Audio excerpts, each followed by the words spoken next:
Alrighty. Now it's time to talk about everybody's favorite subject, money, right? How we're going to pay for this wonderful education and get your students achieving all of their goals, playing football. And you guys have already made a significant step in completing your FAFSA, which determines a good portion of your financial aid. When you apply for admissions, that determine your institutional scholarships. And so we're going to talk about what takes place next. What are the next steps specifically for financial aid?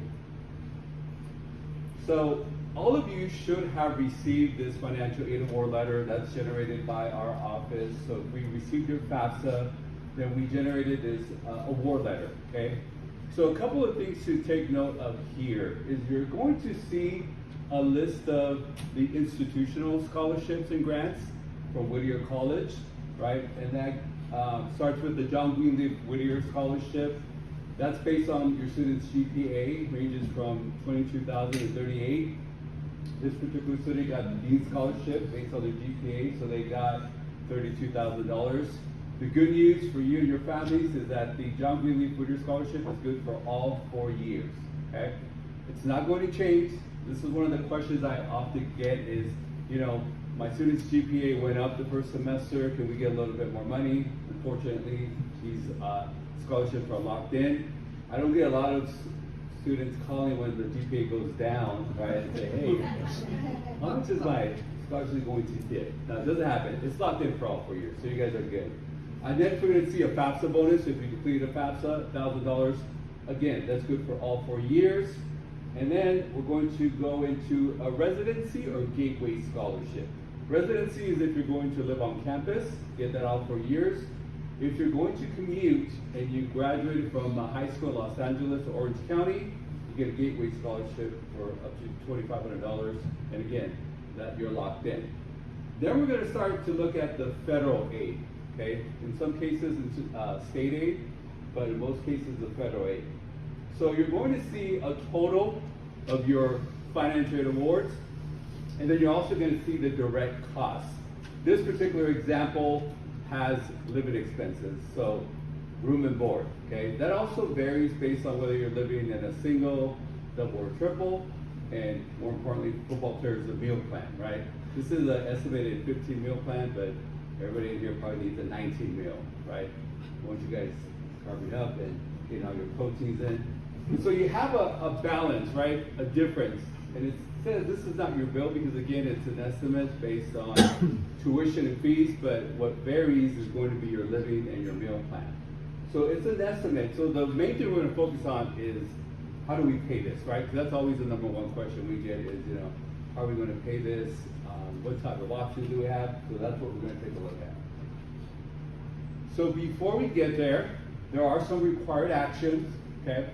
The good news is that for all of your, what we call gift aid, so the institutional scholarships, the John Greenleaf Whittier, FAFSA, Pell Grant, even Cal Grant, you don't need to take any action. It's already automatically accepted for you, right? No one's gonna turn down free money. So the good news is there's no action required. Now, if you were a recipient of some federal and state aid, such as the Pell Grant and even the Cal Grant, for the money to disperse, we do need what's called the Student Authorization and Cash Management Form, okay?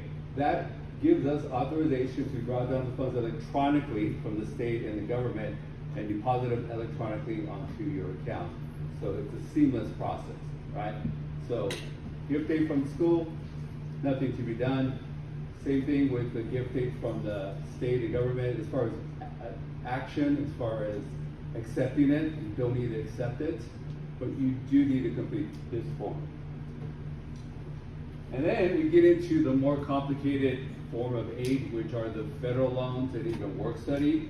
This does require some action from you. And so when you go through that checklist, one of the things you're gonna get prompted to do is, you know, accept your aid. And you're thinking, well, Mr. Marquez said, you know, I don't have to accept my grants and scholarships. That's true. But what you do have to take action on is your loans, okay? So you have three options. You can accept your loans, you can decline your loans, Or you can even modify the loans. What does that mean? So all freshmen are eligible for about $5,500 in federal loans, okay? $3,500 in subsidized, government pays the interest while you're in school. Another $2,000 in unsubsidized, where the government does not pay the interest, okay? Both loans, repayment does not begin until 6 months after you're done with school, but you can, let's say if you were offered $3,500 on the subsidized portion, let's say you only need $1,000, you can click that modify button and accept $1,000. Or you can accept the subsidized, decline unsubsidized, or accept them both, decline them both. Okay, but we do need you to take some action. This is by far the most unfortunate situation that we come across where, matter of fact, I had a student walk into my office the day before the last day of class. You have up until the last day of class to do this. And they had not accepted their loan, so in my office, accepted his loans, and then went on to complete the master promissory note. So that's another form that's not required from us, but from the federal government. So what you're doing is you're borrowing money from the government. So they require what's called a master promissory note. And then also entrance counseling, which is a short tutorial to help you understand some of your rights and responsibilities. But the student accepted his loan the last day of the semester, and then did his NPN and entrance counseling. I also have some unfortunate situations where we didn't get those completed by the deadline, and so the students walking away without having money that was awarded to them that goes towards their account. So if you accept your loans, make sure you complete the master promissory note, entrance counseling. We're gonna have links to all of this, right, when you go onto your student portal. So you don't need to memorize this. We'll make sure that you understand how to do that. Now I have some handouts in the back table if you guys have any questions, but these are step-by-step instructions on how to accept your loans or decline your loans. One of the things I failed to mention was federal work study. Okay, that's another form of aid that you need to take action on. So if you are interested in work study, accept the work study. If you're not, decline it. But the way work study works is you get a part-time job on campus, and that money that you earn, you can either receive it as a paycheck, or you can endorse it over to the business office to go towards your balances. Okay? All right. If you completed, or if you accepted your loans, studentaid.gov is going to be your go-to website. That's the government website where you'll go, you say that you're in school, and then you go ahead and accept your loans. You want to complete the master promissory note, and then entrance counseling. All right, here's the way federal work study works. It's by far my favorite form of financial aid because not only does it give you guys a part-time job on campus, but it gives you real-world experience, right? Oftentimes you graduate from school and a lot of your colleagues are going to have their degrees, but zero work experience. Well, we employ students in the financial aid office. Our admissions department, does a great job. They hire a good about a dozen or so. A lot of departments, the athletic departments hire some students on campus. But you get to list that experience on your resumes once you're done with school. But again, the valuable part of it is that the experience that you get in an office, that you get to list your responsibilities and what you'll learn working in the financial aid office, athletic department, etc. As you'll see, the job postings is going to be on what's called the Handshake website, and you'll see a lot of different job offerings. All right, so now going back to that award letter and that estimated balance is how do we pay, right? So here are some of the options. Number one, we do have a payment plan that's available through our business office. And that's one of the offices that we work closely with. Now, keep in mind, we originate the loans, we originate the aid, and we disperse the aid. Then the business office, they're the ones that are going to bill you the money. They're the ones that you can set up the payment plans with. To take a look at the different options, you can take a look at their website on whittier.edu, business office, and you'll see that there's a payment plan for 6 months for each semester. So if you have a balance, let's say $600, you can spread that out for 6 months. Now, The next option that we recommend or that we see a lot of our families pursuing is what's called the Parent Plus loan. So it's a federal loan that you can borrow money for that balance, right, that estimated balance. And the repayment on this loan is not due until 6 months after your students are done with school. So as a parent, it's a valuable option, right? I have two daughters who graduated from Whittier, so I'm a proud poet parent. And my oldest, she took out a I took out a Parent Plus loan for my oldest daughter. And the Parent Plus loan wasn't due until 6 months after she finished school. Well, you know, the reason we did that because that monthly payment, that payment plan was too high for us. But knowing what the repayment options were, I made payments along the way. And so when it came time to pay back the loan, it wasn't the amount that I borrowed, right? So that made a more affordable monthly payment. So again, if you want to start making payments, you want to set up a payment plan, but that payment plan is a little bit too much, this Parent Plus loan is an option, okay? Now, one of the things to keep in mind is to borrow the entire amount for the entire year. That's probably the most common mistake that we see with Parent Plus loans is that, you know, let's say the balance is $10,000 for the year. Well, when you get the bill for the fall semester, it's going to say $5,000. So a lot of parents will apply for a Parent Plus loan for $5,000. And then spring semester comes around, another $5,000 are due, but you already completed a Parent Plus loan. You can complete another one, but again, it's just a hassle. So I'm trying to save you guys as much work as possible from having to complete another loan application for that second half. So make sure you do it for the amount. Now, one of the things that changed this year, unfortunately, is the loan limits. The government changed the loan limits. They used to be, you can borrow up to the cost of attendance minus financial aid. So we saw that award letter, there was about $18,000. You can borrow $18,000 for all 4 years. If it was higher, you can borrow more.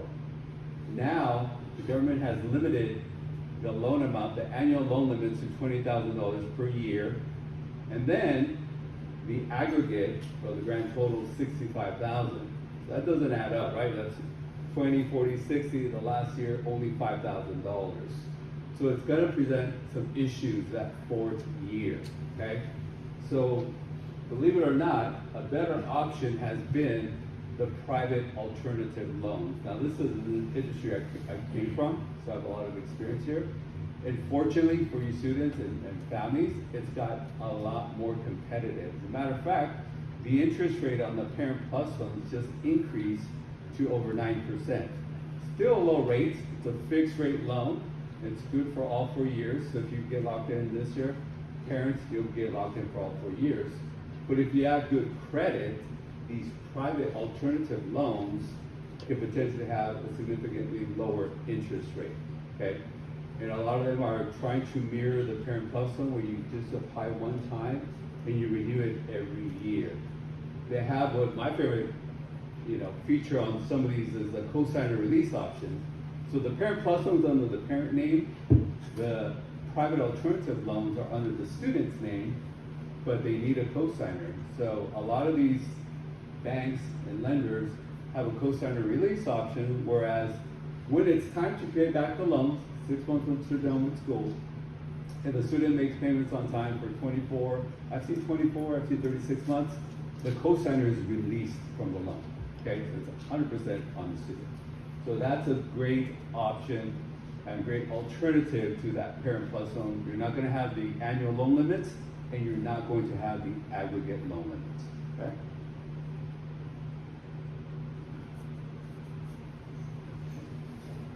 One month. There we go. All right, so disbursement. When do I get my money? Because we get a lot of questions from now, believe it or not, up until the disbursement date, The main reason is because the business office is going to send you the first statements in July, right? In July, it's going to have all the charges, tuition, fees, room and board, and they're not going to subtract the financial aid. It's going to list the financial aid, so you're got to do some math, but it doesn't subtract it. And so you automatically say, well, when's my money going to come? Why did the financial aid, disperse the money?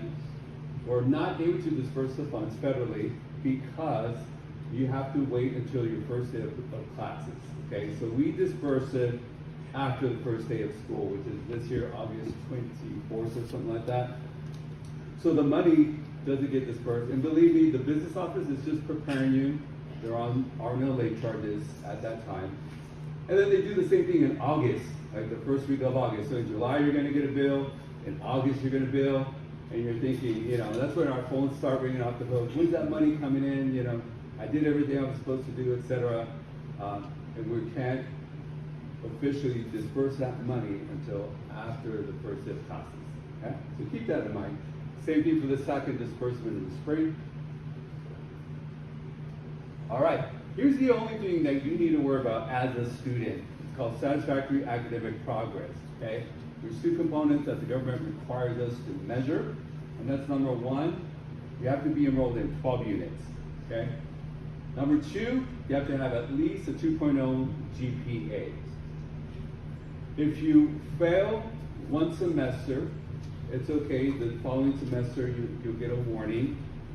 The issue happens if you miss or fail these for 2 consecutive semesters, then your financial aid is suspended and you don't get any of the money, even the free money from Whittier. You have an appeal process. It's very important to stay in constant contact with us. We can walk you through that process. But this is really the only thing that you have to worry about.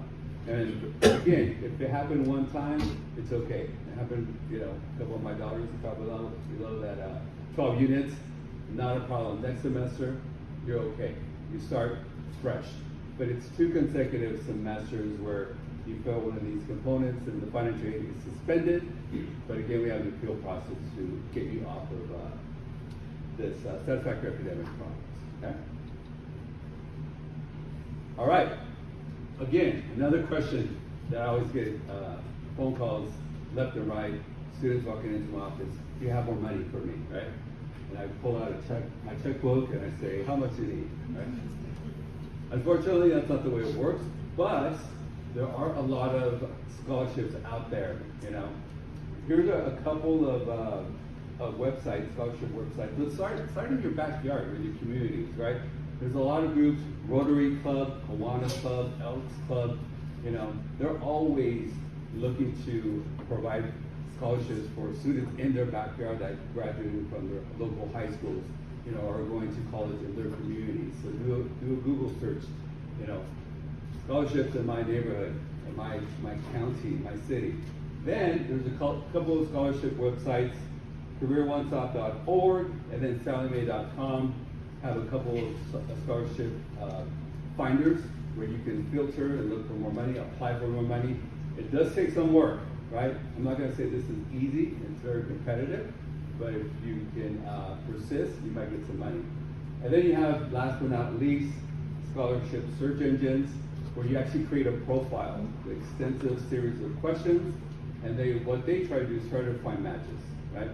Kind of like Match.com, the other websites. The more you fill out, the more potential scholarships you can get, okay? So money's out there, but you have to do the work. That is it for me. If you guys have questions, I'll be in the back. As I mentioned as well, I have step-by-step instructions on how to accept your aid or decline your aid.